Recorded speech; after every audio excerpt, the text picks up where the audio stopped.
Hello दोस्तों, मैं सुनील गोदारा स्वागत करता हूं आपका एक बार फिर से कृषि विज्ञान क्लासेस यूट्यूब चैनल पर। उम्मीद करता हूं कि आप सब स्वस्थ होंगे, मस्त होंगे और अपनी पढ़ाई में मगन होंगे।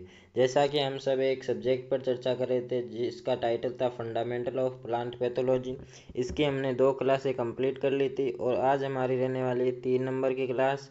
और आज की क्लास का टॉपिक रहने वाला है हिस्ट्री ऑफ प्लांट पैथोलॉजी, यानी जो प्लांट पैथोलॉजी का इतिहास हम जानेंगे। इतिहास में हम मुख्यतः क्या पढ़ते हैं कि जो पादप प्लांट पैथोलॉजी में हम विशेषतः रोग के बारे में पढ़ते हैं, यानी पौधों के रोग के बारे में पढ़ते हैं।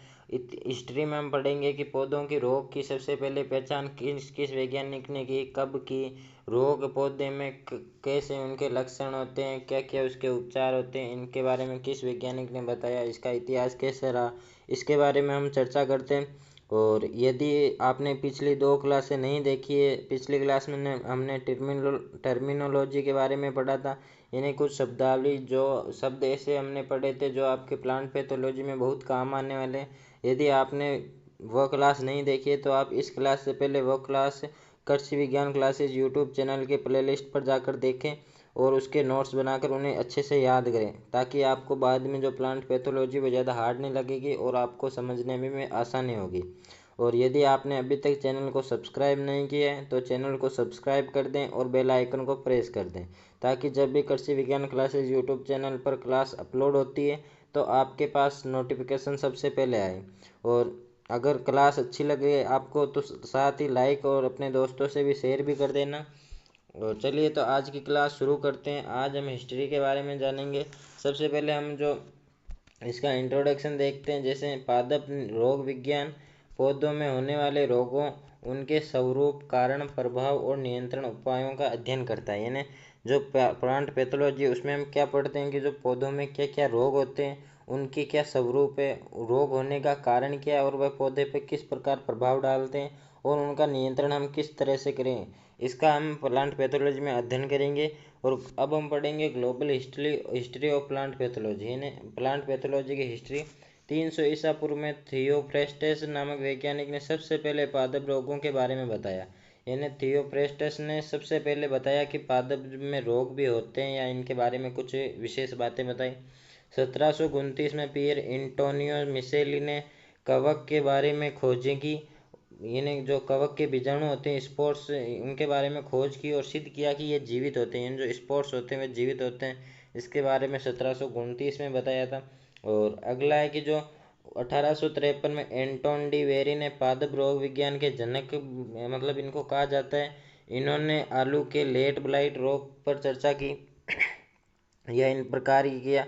अगला आता है 1865, हेनरिक एंटोन डी वेरी नामक वैज्ञानिक ने रस्ट कवकों की विषमजीवी प्रकृति का वर्णन किया। यानी ये इन्होंने बताया कि जो रस्ट कवक होते हैं वे विषमजीवी होते हैं, इनकी जो रस्ट कवक होते हैं इनकी प्रकृति के बारे में वर्णन किया और उन पर अध्ययन किया।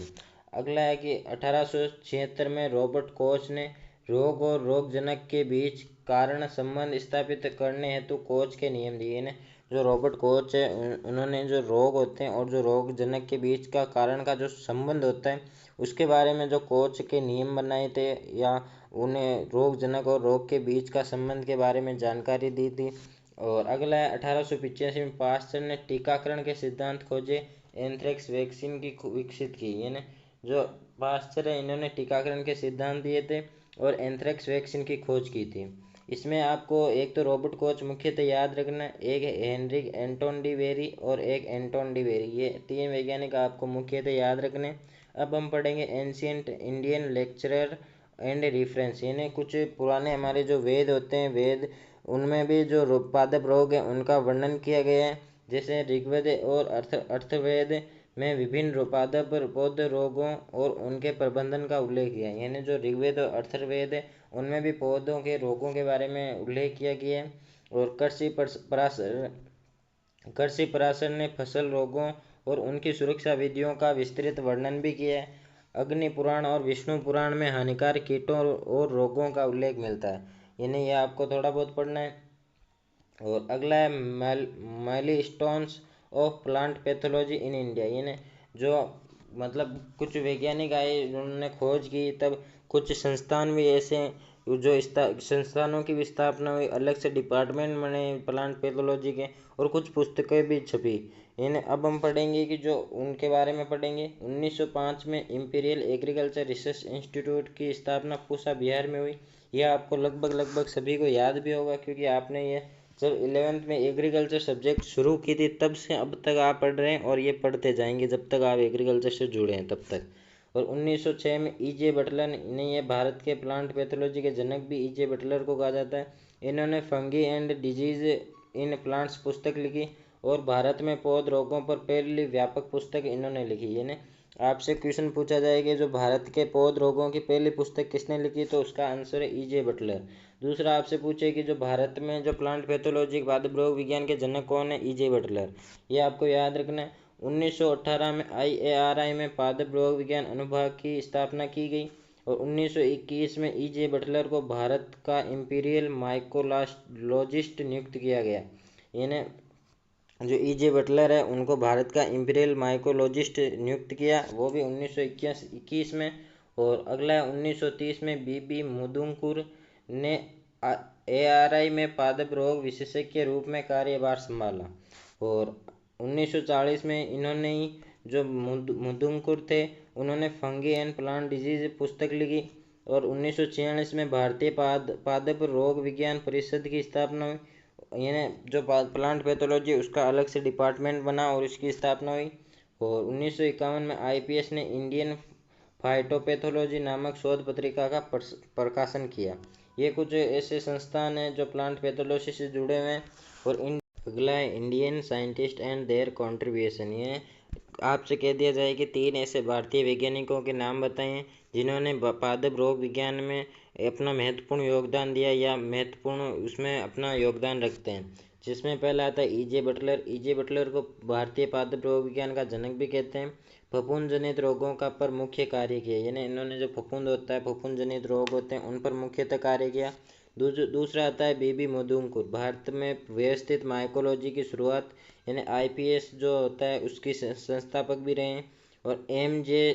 थिरुमलाचार, यानी एंटी फंगल एंटीबायोटिक्स और स्मार्ट कवकों पर अग्रणी कार्य किए। ये 3 प्रमुख वैज्ञानिक भारतीय वैज्ञानिक हैं जिन्होंने पादप रोग विज्ञान पर मतलब अध्ययन किया और उसकी महत्वपूर्ण खोजें की और उनके बारे में जानकारी दी। अब हम पढ़ेंगे modern area of plant pathology in India. यानी भारत में राज्य कृषि विश्वविद्यालयों और ICAR संस्थानों द्वारा अनुसंधान विस्तार हुए।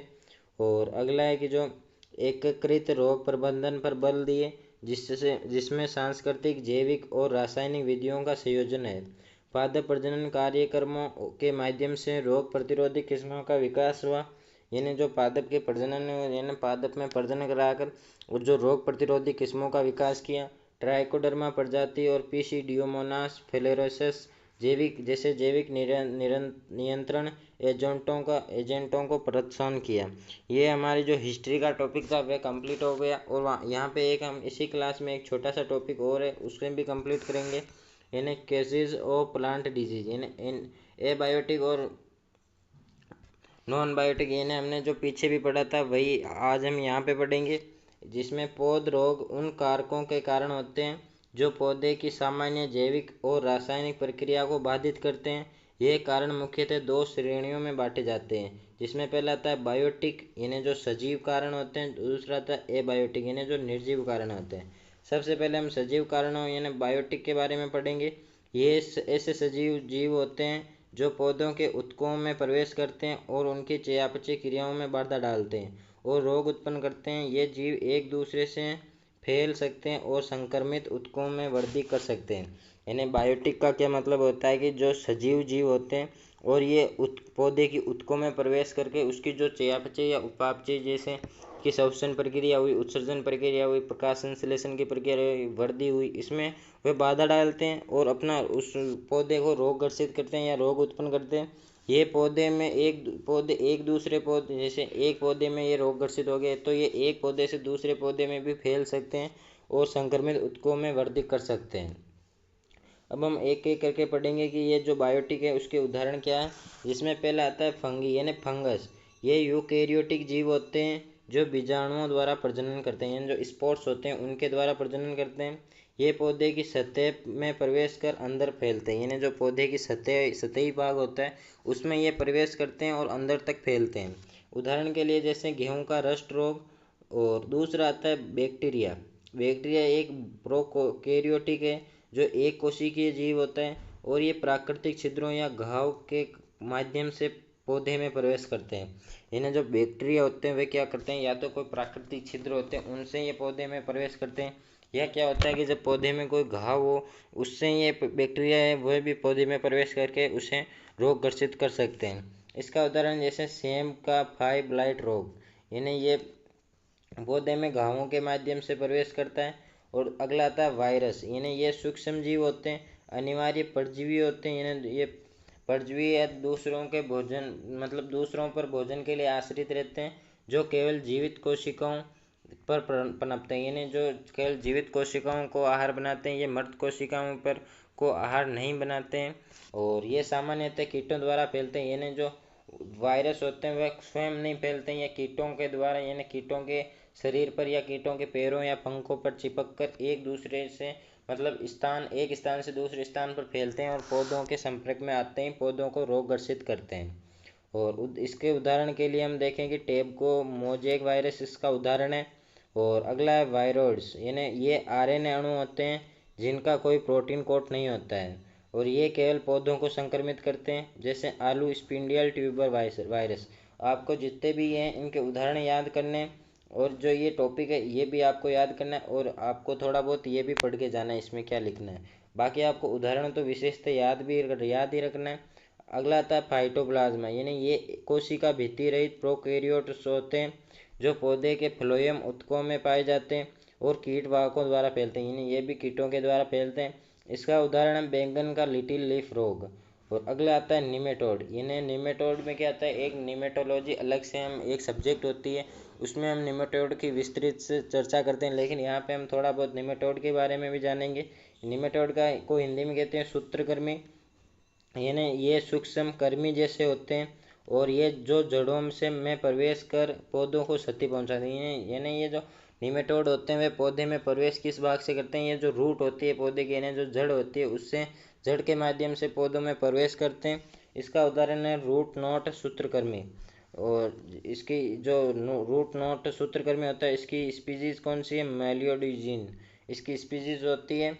और अगला आता है कि जो पारास्टिक हायर प्लांट्स, इन्हें ये परजीवी पादप होते हैं और जो पोषक तत्वों को होस्ट पौधे से चूसते हैं, यानी जो पोषक तत्व होते हैं उनको होस्ट जो जिन पौधों को संक्रमित करते हैं उन पौधों से चूसते हैं। उदाहरण के लिए कस्कुटा, लोरेंथस, ओरोबंकी, यानी ये पौधे हैं जो दूसरों पर परजीवी रहते हैं और दूसरों से पोषक तत्व लेते हैं क्योंकि ये स्वयं अपना भोजन बनाने में असमर्थ होते हैं। और अब हम पढ़ेंगे जो एबायोटिक होते हैं उनके बारे में, यानी जो निर्जीव कारण। ये निर्जीव कारण होते हैं जो पौधे के स्वास्थ्य को प्रभावित करते हैं और रोग जैसे लक्षण उत्पन्न करते हैं और इनकी किसी प्रकार का जीव शामिल नहीं होता है, यानी ये निर्जीव होते हैं। यानी एबायोटिक का मतलब क्या आता है कि निर्जीव कारक जो पौधे को संक्रमित या रोग ग्रसित करते हैं, और बायोटिक का मतलब होता है जो सजीव कारक जैसे वायरस हुआ, बैक्टीरिया हुआ, फंगस हुआ, निमेटोड हुआ, ये सब बायोटिक के उदाहरण है। और एबायोटिक में हम सबसे पहले पढ़ेंगे न्यूट्रिएंट्स, यानी पोषक तत्व की कमी या अधिकता से पौधे में विकार उत्पन्न होते हैं। जैसा कि मैंने पिछली क्लास में बताया था कि जो धान का खेरा रोग है वह जिंक की कमी से होता है। और दूसरा उदाहरण इसका देखेंगे नाइट्रोजन की कमी से पत्तियों का पीला होना, यानी क्लोरोसिस। और अगला आता है टेम्परेचर, यानी टेम्परेचर भी पौधों की वृद्धि और विकास या उसकी जो चयापचय क्रिया है उसके ऊपर बाधा डाल सकता है।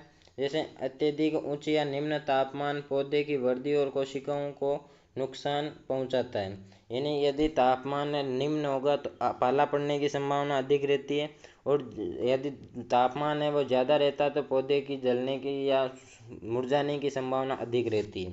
अब हम पढ़ेंगे वाटर स्ट्रेस, यानी सूखा या जल भराव जैसी स्थितियों पौधे को तनाव में डालती है, जैसे सूखे में मुरझाना और जल भराव में जड़ों का सड़ना।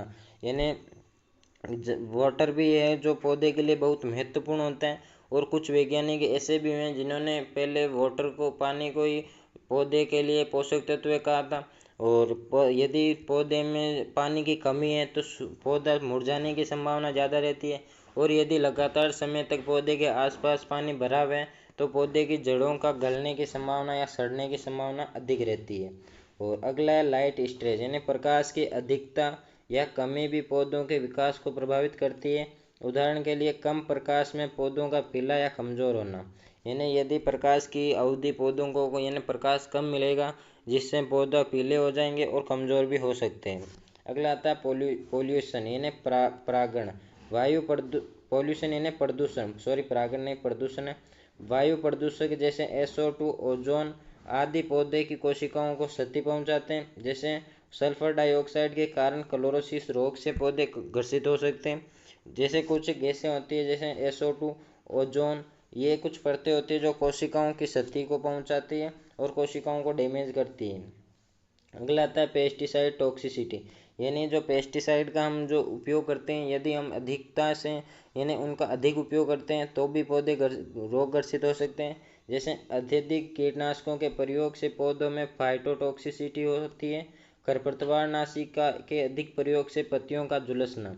ये आज का हमारा जो टॉपिक था कि जो हिस्ट्री के बारे में पढ़ा, और हमने एबायोटिक और बायोटिक यानी जो सजीव कारक होते हैं और जो निर्जीव कारक होते हैं जिनसे पौधे रोग ग्रसित होते हैं उसके बारे में भी जाना। आई होप आपको क्लास अच्छी लगी होगी। आपको क्लास अच्छी लगी हो तो चैनल को सब्सक्राइब कर दें और बेल आइकन को प्रेस कर दें ताकि अगली क्लास जब भी अपलोड हो तो आपके पास सबसे पहले नोटिफिकेशन आए। और पिछली क्लासें नहीं देखी है तो आप यूट्यूब प्लेलिस्ट पर जाकर देख सकते हैं। इसी चैनल पर आपको वो क्लासें मिल जाएगी और सभी क्लासें होने वाली है। ऐसा नहीं है कि 2-4 डेमो क्लासें दे दी और बाद में कहें कि आप कोर्स परचेज कर लेना। सभी क्लासें यूट्यूब पर फ्री ऑफ कॉस्ट रहने वाली है। जल्दी मिलेंगे नेक्स्ट वीडियो क्लास में, तब तक के लिए धन्यवाद। जय जवान जय किसान।